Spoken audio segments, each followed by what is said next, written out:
Welcome tonight to the Mike Franzone podcast. On tonight's show, a very timely subject, prophecy revealed, the coming mass invasion of Israel.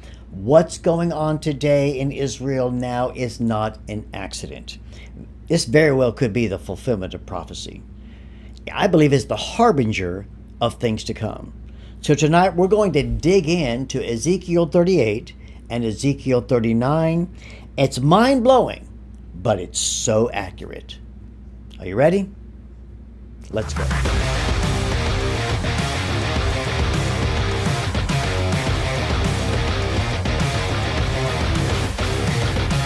Coming mass invasion of Israel, 38 and 39 of the book of Ezekiel. Let me give you a brief summary of what's going to happen. I'd like to get this summary because we're going to go through this verse by verse, but I want you to hear the summary. Then I think you're going to understand when we start talking. If you go to Ezekiel 36, this is a prophecy that Israel is dispersed, but the prophecy is someday God's going to bring them back together. In Ezekiel 37, God gives Ezekiel this vision, and the dry bones come to life. Remember, they're all skeletons. They come to life and they begin to form flesh. That is a picture of God bringing Israel back and basically recommitting and restoring the nation of Israel to their land. And by the way, it happened in 1948. That prophecy in Ezekiel 37 is fulfilled. Now, let's dig in. The first thing we see in the summary now, the armies from the north and from the south begin to mobilize against Israel, Ezekiel 38, the first 6 verses.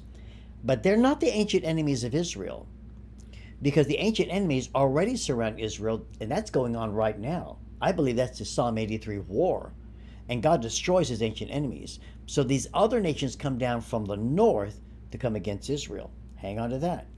The motivation is simply plunder, but God will use their evil motivation, their evil hearts, to fulfill his will, Ezekiel 38 and 10. The Bible says it will happen in the latter days.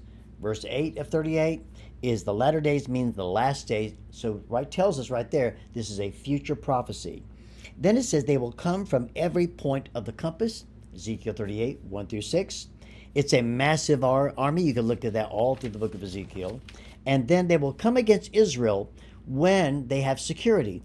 And what it means in the Hebrew, when we look at this verse 8, is it actually means that they think they have security.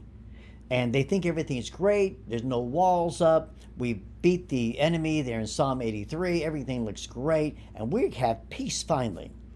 Now, Ezekiel 38, verse 12 and 13 says Israel will be prosperous. And that is one of the motivations to coming against Israel. Other nations will actually protest. Again, verse 12 and verse 13. Yahweh will supernaturally defend Israel. And man, watch this. Hang on. I'll put these verses here. Joel 3, Zechariah 14, Zechariah 12, Psalm 213, Isaiah 28, 1 through 8, Joel 2:20, Joel 3, 9 through 21.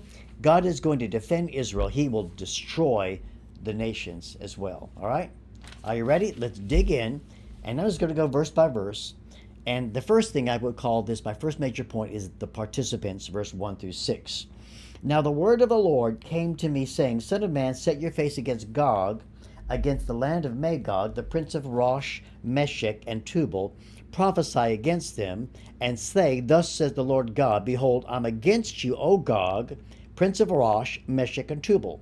I will turn you around, put hooks in your jaws, and lead you out with all of your army and horses and horsemen, all splendidly clothed, as great company, with bucklers and shields, all of them handling swords. Now watch, he gives you the participants. Persia, Ethiopia, Libya, are with them all, with shield and helmet. Gomer, all of its troops, the house of Togarmah, from the far north, all of its troops, many people with them. Prepare yourself, be ready. They are coming. Who are the participants? Let's go to the first one, Gog. Gog, the word actually means prince, and actually it's a real person. It is a human being who is this chief prince or ruler or leader of the confederacy. It's not the Antichrist. The name does appear in Revelation 2:20. It does. But I think it's one of 3 people. It could be Erdogan, who is the president of Turkey. He has turned totally Muslim. He came into power saying that I'm a very secular thing, but when he got there, he turned it, and he's a dictator now. The Iranian leader could be Putin or the Russian leader, whoever comes after them, if God decides to tarry. But Ezekiel 38:15 says, "Then you will come from your place out of the far north, you and many peoples with you, all of them riding horses, a great company and a mighty army." I actually think it could really be the leader of Turkey. Turkey is from the north. I know Russia is too, but I think from the far north, I think if you drew a straight line, I think it runs you right into parts of Turkey. And it's very possible that the leader of Turkey, Erdogan or someone else, will be that one who will be called Gog. I could be wrong, but we'll see, right? All right. It's from the land of Magog. So this is the place where Gog lives. Now, Gog is a descendant of Japheth if you go to Genesis 10:2. And later they became the Scythians, spelled with an S, S-C-Y, the Scythians. And this is a generalized term. Scythians actually means rude, ignorant, degraded, savages. It was a name given to the nomadic tribes who dwelt mostly in the north of the Black and Caspian Sea, stretching into Inner Asia. The scientists believe that they were given this name because they had a pretty low intelligent civilization. All right, we don't know, right? The north part of Asia and Europe and Eastern Europe, this is where the Scythians went from Turkey to Russia and to Eastern Europe. So they were kind of centered in that area. He's the ruler of Rosh, Meshech, and Tubal. I personally don't believe that Rosh is Russia or Meshech is Moscow. I think it's actually Turkey. And we can get into that another time. But the geology or the geography of modern Turkey, southern Russia, and northwest Iran, I believe this is Rosh, Meshech, and Tubal. Turkey, Iran, and Russia have all signed a pact together. The southern areas of Russia are actually several Muslim countries, with the last part of the name Stan, Kazakhstan and Takistan and all those. Stan means they are Muslim. It sounds like Russia, Moscow, Tobolsk, but I don't see any really direct evidence of that. Josephus writes that Magog was also a descendant of Japheth in the land of the Scythians, the mountainous regions around Black Sea and the Caspian Sea as well. So that's something for us to debate and talk about. But whatever, we know that Gog is a leader. And verse 4 through 6, verse 4 says he's going to put a hook in their what? A hook in their jaws and lead them to this battle. That word hook means a ring, or like a ring in the nose of a bull. And so what he's saying here, this is God's divine purpose. God is going to override their evil motives. They have evil motives to destroy Israel, but God's going to use that to end up destroying them. Verse 6 and 9 says it's a large, massive army, a well-equipped, and the phrase there in the Hebrew means ready to fight. The greatest alliance of nations ever to come against Israel will come during the mass invasion, the Ezekiel 38 war. And verse 4 says this. Now, these look like primitive weapons. He said they're going to have an army with horses, clothed with bucklers and shields and handling swords and all of that kind of stuff. How else? But think with me. You said that's primitive weapons. That must have happened in the past. It did not happen. This never has happened. How else would an ancient man describe a modern warfare and modern weapons and technology? Maybe he would use those words as well. There's more participants. He says Persia, which there's no doubt here, that's Iran. Iran are not Asians. They're Muslims, but they're actually Persians. So Iran for sure.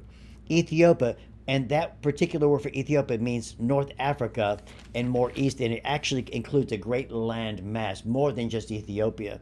He says Libya, that's North Africa. You could add North Africa countries, because remember when he's talking about the geography at the time.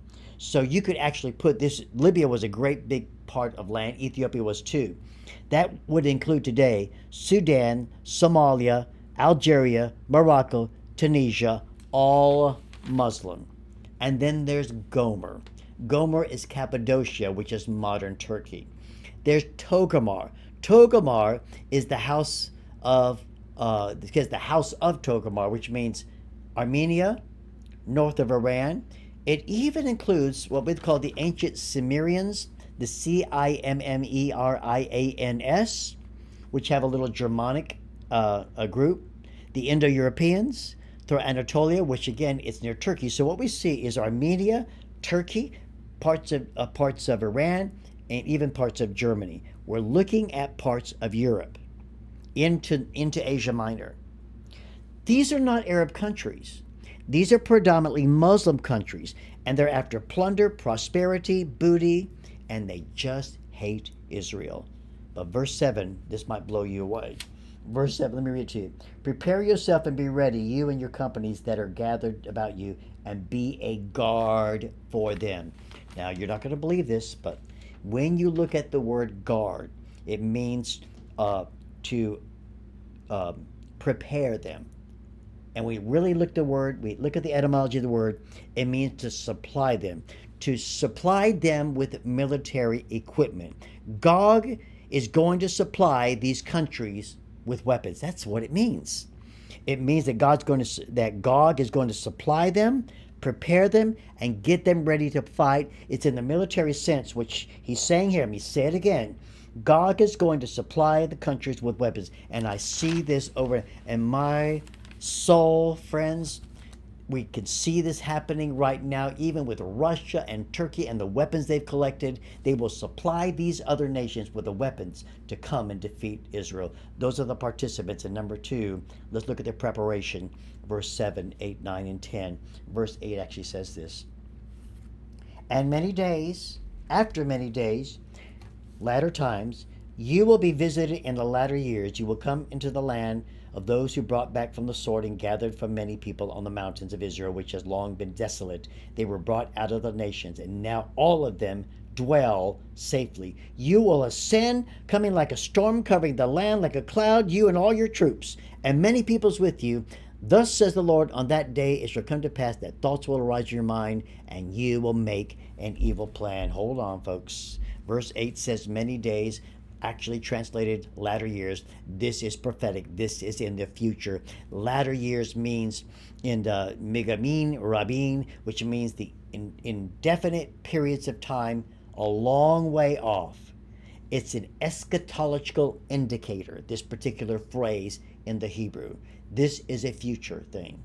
And verse 9 says they will come like a storm. They will cover the land like a cloud. And the Hebrew word for storm there means violent, tumultuous devastation, like a dark cloud.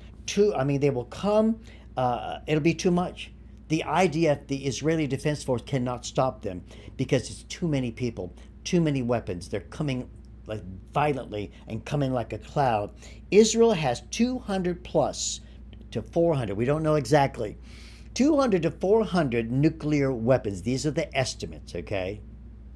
2014 they had 80. So they have small tactical weapons as well. But Israel is nuclearized, right? That's a word. Verse 8 is another interesting verse because let me read this verse to you in verse 8. This verse 8 that I read to you, let me read it to you in the NLT. A land which will be enjoying peace after recovering from war. That's Israel. ESV, a land restored from war. That's Israel. A land restored from the sword. That's Israel. 1948 they had a war. 1967 they had a war. 1973 they had a war. And here's 2023 they had a war. And they are still in wars now.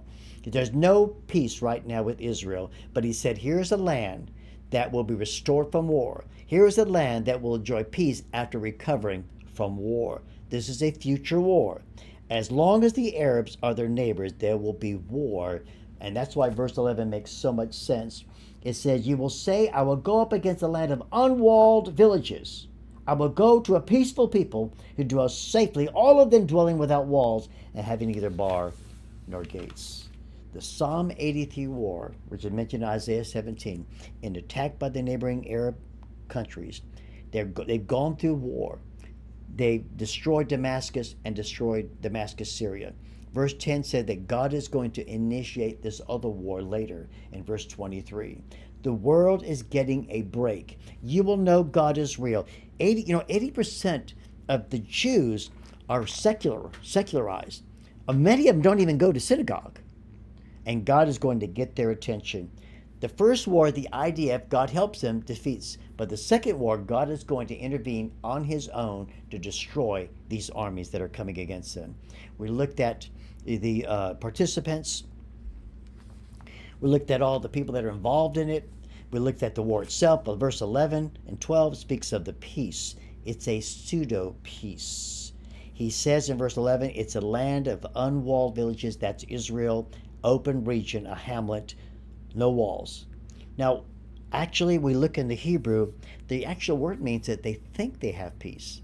Oh, everything looks great. Man, we've defeated the armies around us. We've defeated Hezbollah and Hamas, and they're all defeated. And here we are, and they finally have peace. And he says they're coming to a peaceful people there in verse 11. But we know today they don't have that peace. They're in the middle of a war right now with Hamas. Now, let's go a little farther. He says a place where they will dwell safely. Again, with confidence, but it's with overconfidence. Unsuspecting, a quietness. They're unaware. So I think we could say here in verse 11, they have overconfidence. It looks like from the outside there's peace, not understanding that there is no peace because war is coming. Verse 12 tells us why. To take plunder and to take booty, to stretch out your hand against the waste places that are against inhabited, and against the people gathered from the nations who have acquired livestock, goods, who dwell in the midst of the land. Israel has great prosperity. And, eventually they would like to enlarge their borders. Israel has more oil than you can believe, and they're finding oil. I just read where they're finding more minerals out there in the Mediterranean Sea. They have military intelligence. They are so far ahead of many nations in technology, in minerals, in oil, and everything. It's a land to plunder. Verse 12 gives us another amazing verse. Watch this. Let me read. Against the good people gathered from the nations who have acquired livestock and goods, and who dwell in the midst of the land. Now, you ready for this? When you look at a map, American map, what do you see? America is the center. You look at a Chinese map, China is the center. You look at a Russian map, Russia is the center. You look at God's map, and Israel is the center of the earth. That's what that phrase means, midst of the land. Israel is the center of the world. When you look at God's map, Israel is the center of the world. This is what God thinks about Jerusalem and Israel, and this is why we always have to watch Israel to find out what's going to happen in this world and to look at prophecy. Israel is the center. The word midst actually is the word navel. It is navel. It's the highest part. It is the center. It is, you can put it this way, it's the center or the navel of the earth. Israel, Jerusalem, the temple, the outer court, the inner court, the Holy of Holies, all of this is the center of the earth. This massive army is coming against Israel.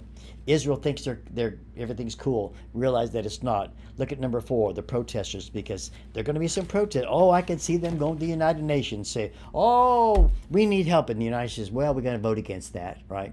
But let's look at the protesters of verse 13. He gives it to Sheba and Dedan, the merchants of Tarshish. All the young lions will say to you, have you come to take plunder? Have you gathered your army to take booty, to carry away silver and gold, to take away livestock, goods, to take great plunder? He said, why are you doing this? Sheba and Dedan. Now, without getting any details, they're clearly Saudi Arabia and all the Arab neighbors. That's Sheba and Dedan. You go back and look at it. The second group is merchants of Tarshish. Some say it's Spain. Some say it's Great Britain. Some say, here, let me put this. This is Europe. He's talking about the Europeans. Whether you think it's Great Britain or Spain, the merchants of Tarshish speak of the European area. Then, why would he say the young lions? That speaks of colonies.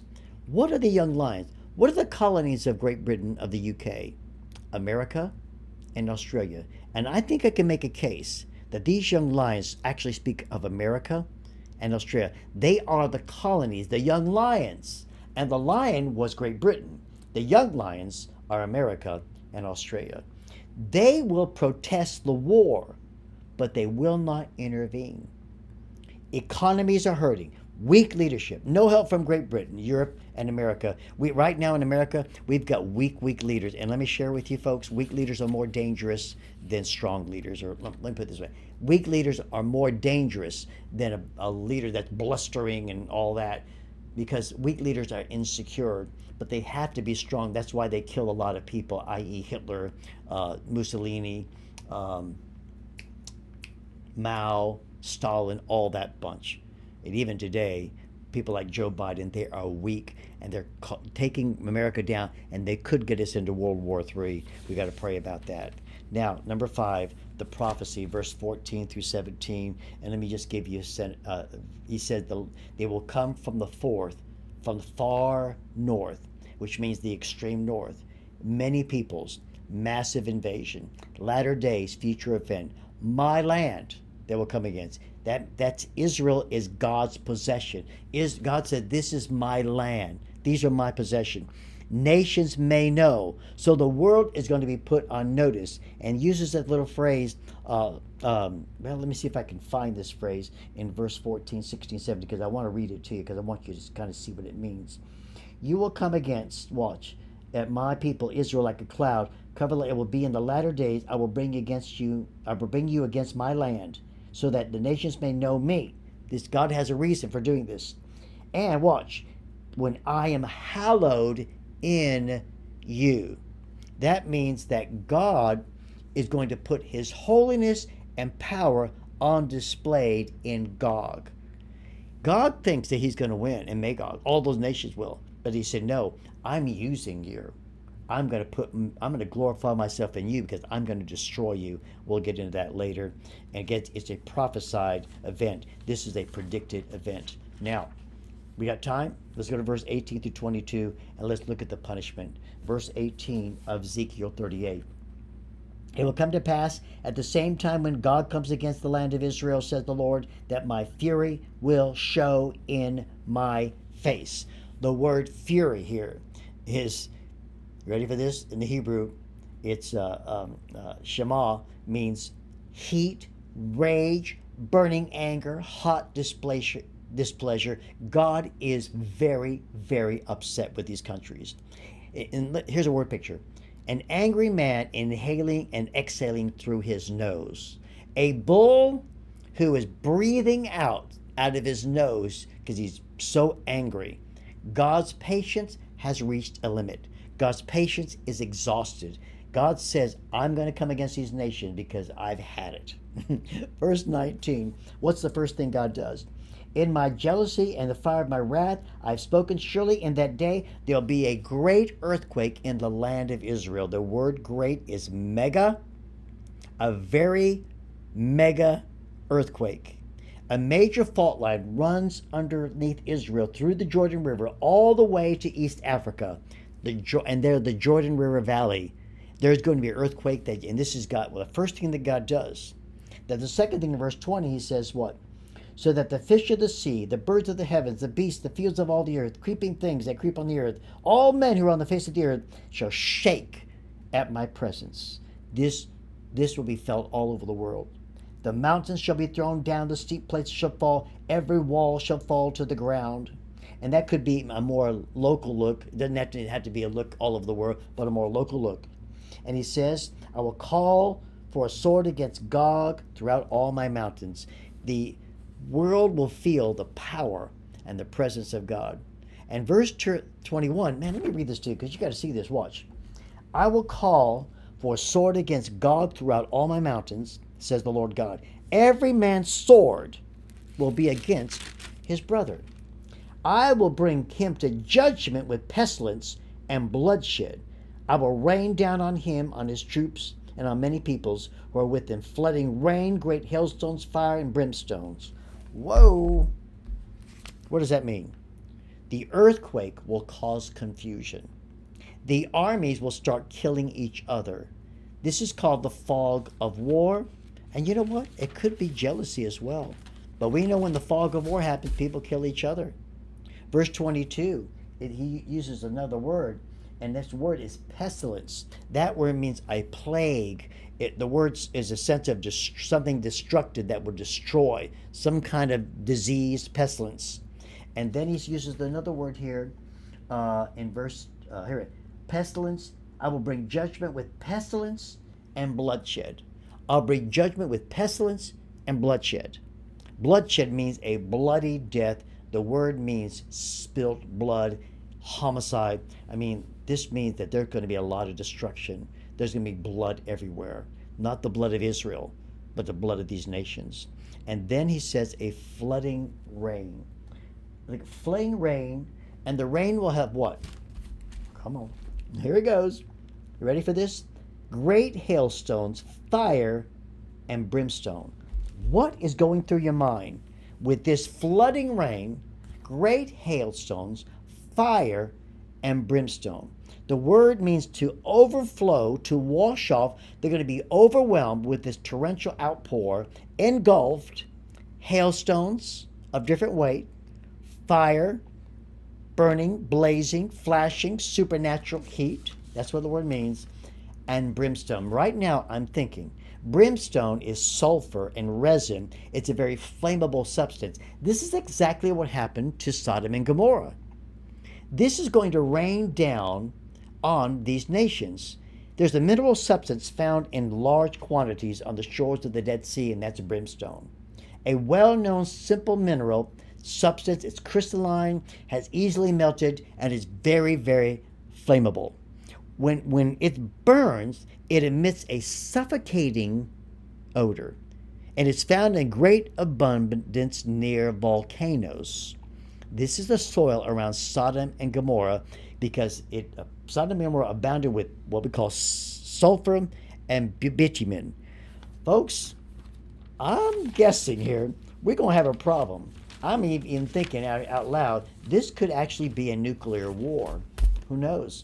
God might just do it himself. He might allow Israel to shoot their nuclear weapons. I don't know, but it's going to destroy their army. The army is destroying itself. The earthquake is shaking everything up. People begin to turn on each other. There's pestilence. There's blood being shed when the fog of war happens. And then to top it all off, coming down from heaven, just like Sodom and Gomorrah, firestones of brimstone and fiery rain that will engulf and overwhelm them.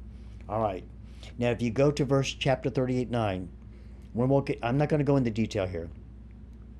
I'm going to spend another message with this some other time. It's going to take 7 months to clean up the mess and 7 years to use the weapons.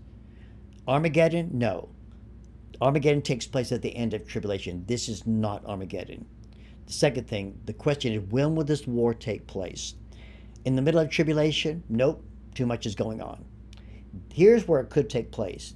This could take place at the beginning of the tribulation because the tribulation is 7 years, right? Now, it's possible. But it could happen before the rapture. War, rapture, tribulation.